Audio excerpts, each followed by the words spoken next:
بصينية رح انزل بكيلو كباب مفروم ناعم. رح نستخدم بهارات كتير بسيطة، ورح نجيب طعمة الكباب المشوي 100%. بهارات عندي معلقة صغيرة ملح مليانة، معلقة صغيرة بهار حلبي أو 7 بهارات، معلقة صغيرة بهارات باربيكيو، ربع معلقة كمون، ربع معلقة قرفة، وربع معلقة كزبرة. ننزل عليهم فوق الكباب. وهلا بنخلط الكباب كتير منيح مع البهارات لحتى يتجانسوا مع بعض.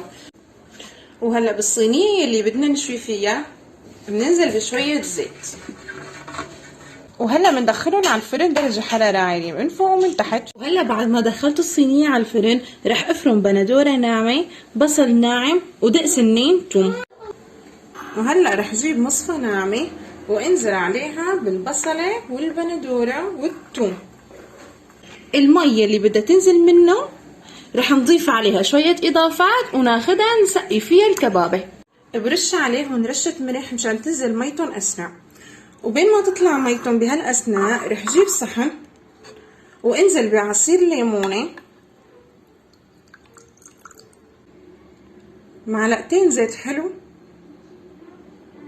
ربع معلقة من دبس الفلفل، بنخلطهم مع بعض كتير منيح. هلا رح اخد هاي الخضرة وضيفها على صحن السلطة،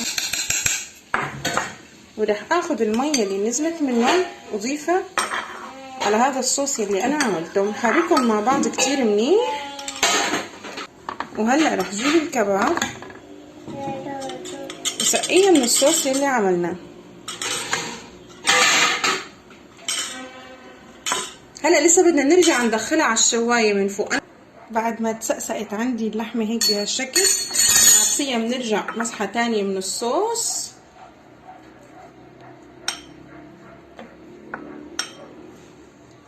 وهلا خالصين خلص على التقديم. وهلا بنصفهم هيك بالصحن. وهلا بنجيب شقفه من هالخبز اللي مسقسقه وبننزل عليها هيك بالكباب.